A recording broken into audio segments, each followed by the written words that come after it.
تخيل معي نفس الشخص ولكن العالم بيتعامل معه بطريقتين مختلفتين تماما، والسبب ورقة صغيرة أو دفتر صغير مثل هذا، سواء كان أحمر أو أزرق. هل فعلا قيمة الإنسان محكومة بهذا الدفتر الصغير؟ وهل تعاملات الناس معه لازم تبنى على هيك دفتر؟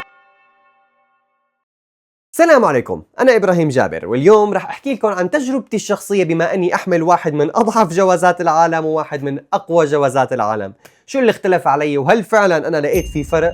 هل أنا استفدت فعلا من وجود جوازين معي؟ بداية شو اللي بيجعل جواز السفر جواز قوي أو ضعيف؟ ببساطة شديدة، أول شغلة الثقة بدولة هذا الجواز. هي الدولة كيف علاقاتها الخارجية مع الدول الثانية. ثاني شغلة هي حرية التحرك. هذا الجواز كم دولة بيسمح لي فوت؟ هل اللي بيسمح لي فوت على الدول بدون فيزا ولا بفيزا ولا شو الترتيب تبعه؟ طبعا حنحكي شوي ثاني شو يعني فيزا اصلا. ومن العوامل المهمة اللي بتحدد ايضا قوة الجواز هي سرعة المعاملات تبعه. يعني مثلا حتى لو كانت الدولة المقابلة بدها فيزا لهذا الجواز، ما مدى سرعة انه الدولة المقابلة تعطيني فيزا على هذا الجواز؟ فببساطة القوة تبعه تكمن بحرية التحرك. طيب لحتى تقدروا تشوفوا مدى قوة جوازكم الفعلية فيكم تفوتوا على برنامج أو موقع اسمه باسبورت إندكس.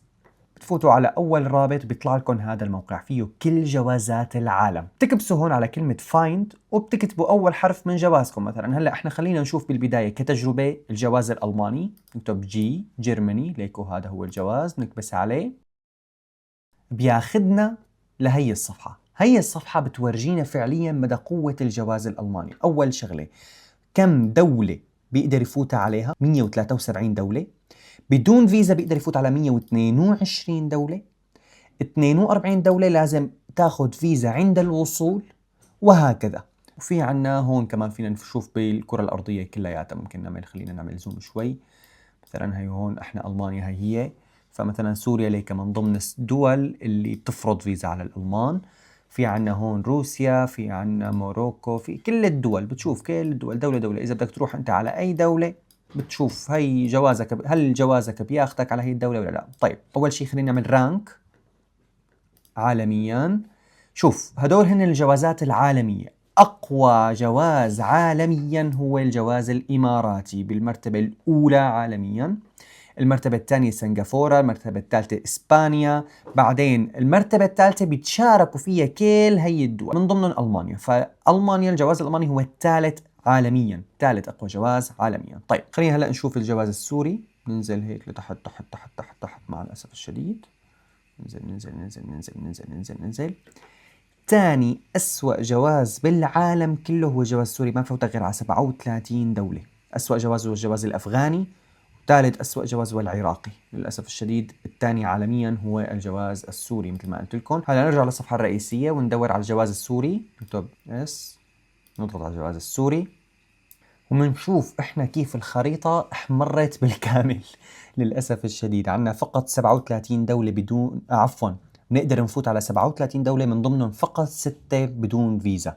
عندنا 28 فيزا عند الوصول. طبعا هي فيزا عند الوصول احنا بنحكي واقعيا حاليا حتى الفيزا عند الوصول صعب تاخذها بالجواز السوري. الدول اللي بتفوتها سوريا معروفة، طبعا إيران، في عنا لبنان. لبنان لا كمان بدها فيزا عند الوصول. في عنا ماليزيا. طبعا فيكم تشوفوا مثل ما قلنا لكم اي جواز بدكم اياه، بس فوتوا اكتبوا اسم جوازكم وبتقدروا تعرفوا كم دولة بياخدكم. وبما انه حكينا على موضوع التأشيرات والفيز، شو يعني فيزا اصلا؟ الفيزا لها عدة انواع. فيزا تقدم من السفارة، فيزا الكترونية، فيزا عند الوصول، فيزا مسبقة التقديم، في أكثر من نوع مثل ما ذكرت لكم. ولكن الفيزا هي إذن دخول للدولة المقابلة. ففي بعض الدول بتقول لك إذا أنت كنت حامل الجواز الفلاني فما إلك أي قيود، فيك تفوت إمتى ما بدك وتطلع إمتى ما بدك. فهذا الكلام معناته ما بدك فيزا. في دول بتقول لك لا أخي بدك فيزا وصارمة كمان، بدك تروح تقدمها من السفارة ونشوف إذا أنت أصلا صفحتك بيضة ولا لا، ونحقق وين وراك ونشوف إذا بدنا نعطيك إياها ولا لا. وفي فيزا إلكترونية بسيطة، بس بترفع لهم جوازك ليشوفوا إنه جوازك صالح مو صالح، مثلا قديش بقيان له ليخلص وما إلى ذلك، لحتى يعطوك الفيزا مباشرة إلكترونيا. وفي فيزا عند الوصول، انك انت كمان لما تفوت على الدولة ما بيسمحوا لك تفوت فورا، بدهم يعرفوك مين انت، ليش فايت اصلا، بعدين بيعطوك اياها ببساطة. فالفيزا فقط عبارة عن اذن دخول وتبنى بناء على علاقة الدولتين مع بعض او المعاملة بالمثل. يعني مثلا اذا كانت دولة في عندها مثلا علاقات مو كتير سليمة مع دولة ثانية بتفرض عليها فيزا، بتقوم الدولة الثانية بتتجاكر، اخي انت ليش فارض علي فيزا، حافرض على مواطنينك فيزا. وهكذا. فمثلا واحدة من تجاربي الشخصية بالجواز السوري والألماني وقت رحت على الأردن، فأنا شخصيا بدي فوت على الأردن بالجواز الألماني، وزوجتي معها جواز سوري بدها تفوت بالجواز السوري. زوجتي لازم أقدم لها قبل بشهر وأقدم لها أوراقها ونقدم جوازها ويشوفوا ويحققوا من وراها لحتى يعطوها موافقة أمنية، وهذا إذا طلعت لها أو ما طلعت لها، ولازم تقدم ليش هي فايتة وليش هي طالعة و.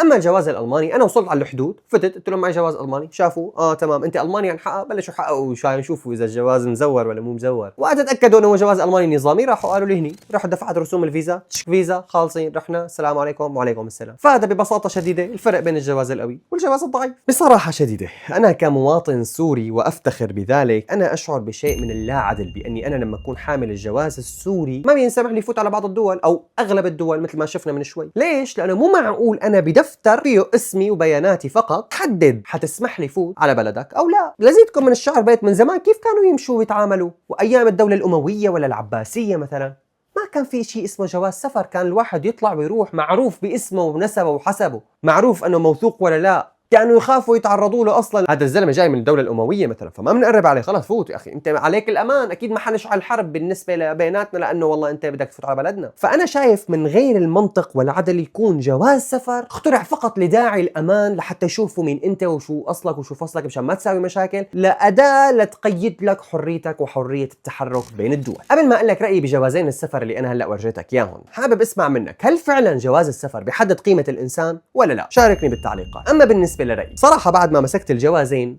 انا لما اكون ماسك الجواز السوري ماسكه بتمني وبرغبه شديده انه يوما ما يصير يضاهي الجواز الالماني، ما دقروا ببعض شلون يضاهي الجواز الالماني ويتفوق عليه. انا واحد الناس اعشق كوني سوري، واتمنى من هذا الجواز يوما ما انه يدخلني على كل دول العالم.